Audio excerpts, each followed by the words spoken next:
Hello and welcome to LSJ Afternoon with me, Elliot Hawkins. And me, Jack Surfleet. Coming up on today's programme. Controversial plans for a new footbridge over the Brayford Wharf level crossing in Lincoln receive yet more criticism. This time it's from disabled rights groups. We've recognised already and mentioned there is a problem with this crossing that requires resolution, and the bridge is a way to resolve that. But for that solution only to be available to some people and not everyone is not right in this day and age. Students say that to let signs point their houses out to thieves as easy targets. And the Ashes has just begun in Australia, but we find out how three men in Sleaford are hoping to make cricketing history of their own. They want to smash it out of the water so no one even thinks about doing it. That's exactly what I'd bring it home to England. Yeah, because it's with India at the minute. There's all that and more coming up on LSJ Afternoon.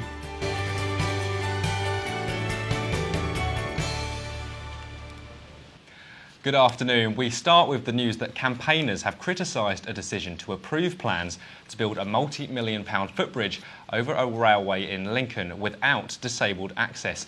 Network Rail backed out of putting a lift on the crossing next to the university because it said it couldn't afford it, but disabled groups say that's not good enough. I spoke to people about the plans earlier. It's a familiar sight, people waiting behind the barriers at the Brayford Wharf East level crossing. However, Network Rail's plans for a new footbridge have been given the go-ahead. The bridge would give more people the chance to cross at all times, but not everyone. There will be no lifts included, and with disabled access limited, some people are unhappy with the plans. It's unfair, very unfair. Disabled people should be able to get to where they need to get to. And obviously if there isn't a way over for them, they're stuck, aren't they? Stuck on the other side. The main users of this crossing are perhaps university staff, students, and we do accept students and staff, of course, of different races with different conditions. So I think it is unfair. I think it should be available to all. And some disabled people believe the plans are creating more problems. It's just ridiculous. You've got no access on that other one. It's causing bedlam. The actual high street is nothing but a pain in the neck because everybody is so overloaded with people going into town. It's ridiculous. And same here, they should not do that. Disability rights group Just Lincolnshire have voiced their concerns and believe the lack of disabled access will prove a significant issue for disabled people. We've recognised already and mentioned there is a problem with this crossing that requires resolution, and bridge is a way to resolve that. But for that solution only to be available to some people and not everyone is not right in this day and age. Network Rail has already spent £12 million on a footbridge only 200 yards away. The company argues a new bridge is needed here to stop pedestrians misusing a crossing already considered one of the most dangerous in the region. But without disabled access, do the plans create more potential problems than they aim to resolve? It's certainly disadvantaging people who maybe have additional mobility issues, visually impaired, people with prams. You know, asking them to wait while they watch other people able to rush over the bridge and get to where they're going to can't be right. And to ask them to either wait or move to another bridge further, that's just further disadvantaging what's already a tricky situation. There are now calls for an appeal into the decision. Local councillors have even asked Lincoln MP Karen Lee for her support in opposing the plans. But for now, the project is well and truly in motion. Landlords in Lincoln who fail to pull down to let signs are putting the safety and security of students at risk. The University of Lincoln Students' Union says the signs make houses a target for thieves who know they are often left empty out of term time. Letting companies say the signs should be taken down once the property is rented, but many students say that they are left up all year round. Connor Cregan reports. These signs are used to advertise properties for students, but some say they are also an advert for thieves. Connor Dyer is the student housing representative at the University of Lincoln and says he has been the victim of two thefts. The person came in through the back door. I was literally in the kitchen by the back door. I went in my room to grab something and he came in, took a load of stuff, stole a bike and then was interrupted by one of my housemates. He then assaulted two of my housemates and it's quite serious. He thinks crimes like these happen because of the to-let. And they're so brazen because he knew it was student property, probably backdoors a lot, gave it a try, and had been quite successful up until that point. So by the signs being on the outside, really, it's a big target for students essentially to say, I'm a student, I leave my door unlocked. I'm not here during the holidays. Nobody's going to find out for weeks if you burgle me. The City of Lincoln Council acknowledge that these signs point students out as a target for thieves, but they also believe that these boards are an eyesore for other local residents. The council took a survey of the boards in student areas and found that in some streets, a quarter of the properties were displaying to-let boards. Now, some residents are asking if to-let boards like these are even necessary anymore. Most students, when they look to book their digs, they'll either visit the local letting agency or they'll book online. Now the question is, are these letting agencies just using these boards for free advertising? We contacted student letting agencies for a response, but they were unavailable for an interview. Instead, Charlestown Properties told us that their to-let boards will always go up to advertise available houses and insisted that they remove the boards when they have been let out. So the advice for students from Lincolnshire Police is to always lock up your doors and make sure your valuables aren't on display for thieves. Conor Cregan there. Let's take a look at some of the other stories making the headlines this afternoon. The Steep Hill shuttle service is to be axed in favour of an extension to Lincoln's first park and ride. PC Coaches of Lincoln, which runs the service, has confirmed to LSJ News that if funding is pulled by Lincoln Big and the County Council, then the service will stop in the new year. The Lincoln Walk and Ride has been in operation since 2001, providing minibus trips up and down Steep Hill. People who throw bottles at performers during student union events will be banned from bars on campus. Both Jedward and Atomic Kitten have had bottles thrown at them at the university recently. The SU says anybody caught will face a 4-week ban from taking part in SU sports and visiting its bars. Animal rights campaigners will stage a protest at Lincoln's annual reindeer parade this evening.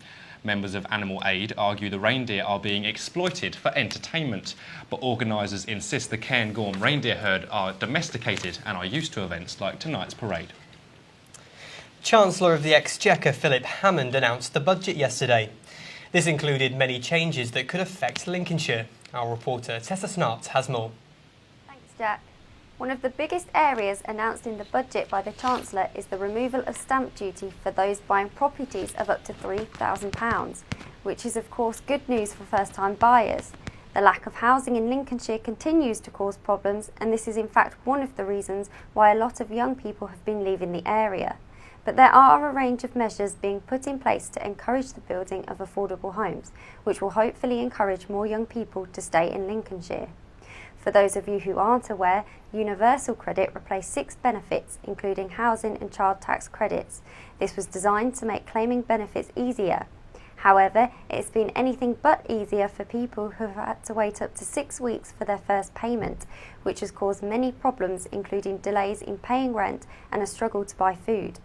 The Chancellor has announced to resolve this by reducing the waiting time from 6 weeks to 5 weeks, which isn't by much, but it will hopefully help to make some difference.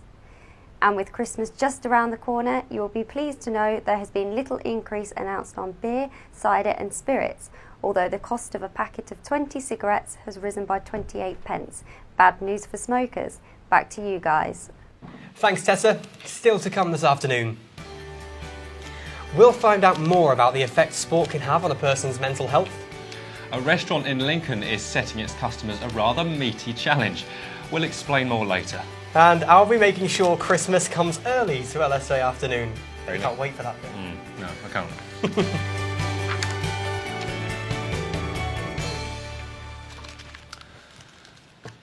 Now, the Christmas period is one of the most important times for retailers in Lincoln. With shops staying open late tonight and Black Friday taking place tomorrow, traders are hoping to increase their sales. Louise Brooks reports.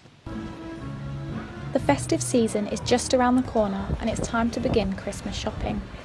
To get the ball rolling, shops on the high street are staying open for late night shopping this evening and are preparing discounts for Black Friday tomorrow. But have events like these encourage people to get their Christmas shopping started. I think think probably daytime shopping, just simply because more shops might be open, to be honest, and we don't have to bring the kids. Less crowded as well, probably. I'd rather go out late night shopping. You get that Christmassy feel, the Christmas lights are on. You can go for a coffee once you've done your shopping, watch everybody walk by. Black Friday in the daytime, just a nightmare that I'd like to avoid. Neither. Come in the day on a Thursday is better. It's much quieter. I don't want the carnage of tomorrow. I'd rather go tomorrow because I think that's when you get the more current deals and the better deals, and even though it'll be more busy, I reckon it'd just be more fun to go then, so yeah. It's not all about the shopper, as the run-up to Christmas is also a crucial time for traders. Last week, the opening of a new car park as part of the transport hub should have made it easier for people to get into the city. But independent retailers say they haven't really noticed a difference yet. There hasn't been a noticeable increase, but last year we did notice just the frustration with people having difficulty trying to find parking, so we offered service to post items out just purely to accommodate our customers. With only 32 days left until Christmas, retailers across the city are hoping that these shopping events, the Christmas market and the new car park will bring shoppers into Lincoln at this make or break time of year. Louise Brooks with that report. And let's move on to the sport. Following their 1-0 loss to Colchester on Tuesday, Danny Cowley has said that he and the fans were let down. Yeah, I was disappointed with our levels on Tuesday. I didn't think we got to the levels that we would expect of ourselves. I think we probably had 500 supporters who had made a real effort to make their way down the A1 to get to Colchester, and I know how difficult that drive is. It's a long old drive, and they deserve better. And I thought we deserve better, and I probably can say twice in my tenure as a Lincoln City manager have I felt let down, but I felt a bit let down on Tuesday, so that's fair to say. Lincoln City goalkeeper Josh Vickers has said that the team have to take the defeat on the chin. I've seen it before, you know. It happens at a lot of places, you know. That's just the way it is. We're all men. Things are said inside changing rooms, and you take it on the chin and you move on. You know, we're adults, and that if it's said, it stays between us. We know what we expect of each other as a group, and that's just what it is. Everyone's got their opinions, and we just stick together. What's said is said, and then we just get on with it. Now, cricketers are used to action over 3 days, but are they used to 3 days without sleep? Now, 3 men in Sleaford are about to, as they attempt to beat the world record for the longest cricket net session ever. The record currently stands at 50 hours, but these guys are taking it one step further. Kieran Hymas reports. These 3 men are attempting to reclaim their world record for the longest individual cricket net session ever. They have owned it once, but found it gruelling even then. I was falling asleep while batting and getting hit with the ball around my legs and everything else. He hallucinated. I thought that bowling machine was an alien. Yeah, he did actually. It's really good. Yeah. We had some good conversations. We had good times. Yeah. To meet their own target this time, they're going to have to go even further and bat for a solid 72 hours, putting themselves through even harsher conditions with only snatched minutes of sleep. They've been training months for this moment, and so they'll be confident that they can go into the task and get it done. Dave Newman and Richard Wells have held the record before until it was taken away from them by an amateur cricketer in India. Now they want it back, and they have Sean Brown to help them do it. I was from the outside last time, so I didn't really see it, but when I came down and there were so many people down here supporting them, I've seen the same amount of numbers getting behind us as well, and air ambulance have been pretty spot on as well, haven't they? So yeah, we do feel like we've got a lot of support actually. Well, I do anyway. So, what are the rules? It's very strict, and there's 3 main points. The boys will have to wear their cricket pads throughout. As this needs to simulate a cricket match, they should face balls every 10 to 15 seconds. Finally, every hour that they complete, they earn 5 minutes of sleeping time, which they have organised into a timetable. This can be saved up. They aren't just doing this for themselves though, as they are aiming to raise £20,000 for the air ambulance. The world record isn't the key thing for me, if I'm honest. No, me neither. It's helping the charity. It's just a Brucey bonus, as it's called. This is the way it would be to nice, get. yeah, it'd be great. Yeah, you know, go down in history and stuff. But this is the way to get get people talking yeah. and get the support, because you've got to have it for something. You've got to have it for a reason. And Guinness World Record seems like a great way to drum up that excitement. Having prepared for so long and being such avid cricket fans, these three men will now be hoping to get to the end of 72 hours not out. Now, we are always being encouraged to exercise more to improve our physical health. However, recent research has found a link between exercising regularly and an improvement in people's mental health. But that may not always be the case. Our reporter Hannah Brown is in the studio. So Hannah, what exactly has this research revealed?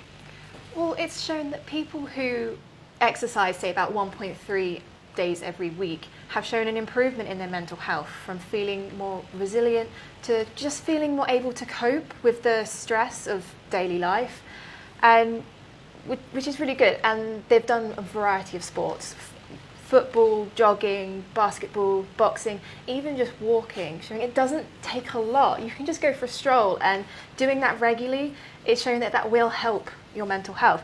Now, here at the University of Lincoln, they've been looking into this area as well. And the sports psychologists, they've also agreed that doing some exercise, it will help your mental health. If we are engaged in exercise and we're doing it and we're totally tuned into it, we're kind of tuned out of all the other things that can be stressful in our life. We know, for example, that the effects of exercise on, I'm talking here kind of mild to moderate depression and mild to moderate forms of anxiety, exercise can be just as effective as medication. But for professional sports people, it can have an opposite effect on their mental health, can't it? Yes, it's sadly true. In recent years, months even, many professional sports people have been coming forward to raise awareness and reveal that they have been suffering some mental health issues due to sport. I mean, Lincoln City football player Nathan Arnold, in this summer, he revealed that he has been suffering anxiety and panic attacks on the football pitch, and wanted to raise awareness about this. And even on a national scale, for example, former rugby player Lewis Moody, former cricketer Freddie Flintoff have both, tried to raise awareness about this. And it's a sad fact that when the sport is no longer, it's fun for them, but the professional side, it just doesn't have the same impact. It is a bit sad. And Dr. Lee Crust, who we heard just now, he also explained why this can be. The demands in those settings are extremely high. You have to achieve, otherwise you'll be released. So the pressures are intense. Now you think of that as opposed to, say, an exerciser who is trying to do things for personal gain, and you're not normally in exercise or doing physical activity to compete against somebody else. You're doing it for your own self and your own benefit. It appears the challenge is going to be to try and find how to find a way to balance the positives that sport can have on your mental health with the stress of professional sport. And hopefully for all the professional sports players out there, we can find a way to do that. Hopefully we can find a good balance. My balance at the minute is not to do any sport, and just to tuck up in bed and fill my face with food. So this is more my story. Could you devour a kilo of meat? To put that into perspective, it's like eating 2 basketballs. Now, could you do it quickly? That's the one question that a restaurant in Lincoln is asking its customers. Lewis Foster went along to find out what it's all about. This might look like a lot of meat, but they're going to need it. So we are basically putting on a meat eating competition at House of Tiago for the Royal British Legion, raising a lot of money for them and everyone that they support. It's basically a time challenge, so people get a kilo of meat, and then whoever eats it the quickest wins. They get a 50% off black card with us, so every time they come visit, it's 50% off. This is the first meat-eating competition hosted by House of Tiago, and organisers are planning to put the contestants through their paces. We've got the meats, so that'll be steaks, sausages, all the lot of everything, kind of what we do here. And then I think head chef's thinking about putting in some really, really spicy foods just to kind of throw people off. You'll get an entire basket of chips that you've got to get through as well.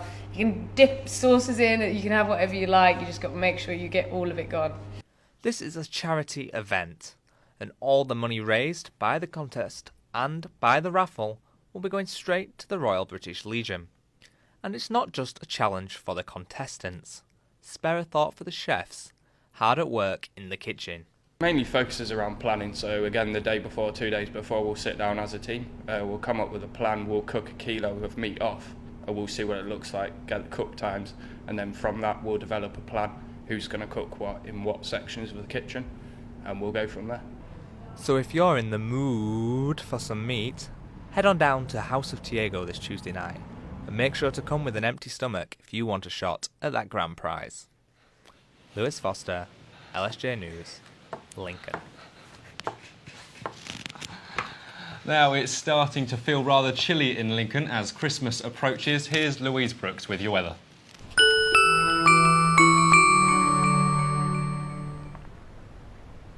Good afternoon. Any rain and cloud we may see today should clear by this evening, leaving us with a dry night and highs of 4 degrees. We'll wake up tomorrow to a frosty start as temperatures overnight could dip just below freezing.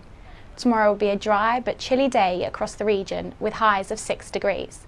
So make sure you put on your winter coats and wrap up warm for the Christmas shopping tonight. Thanks, Louise. Have you started your Christmas shopping yet? I haven't. I tend to leave that till the last minute, if I'm not going to lie. Not a November shopper? I'm not a November shopper, no. Oh, I don't think people should be November shoppers.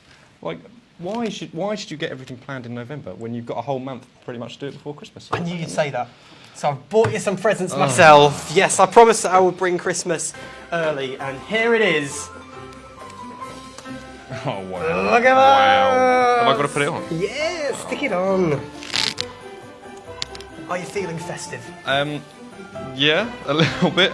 Well, it is over a month till Christmas. Yeah, but the Christmas market's coming up soon. It is. It's 2 weeks away. That creeps around fast, doesn't it? It does, yeah. I love the Christmas market. You're looking forward to the big wheel. Are you looking forward to the big wheel? I'm not looking forward to the big wheel. I did a live on the Great Big Wheel last year. Worst idea I've ever come up with.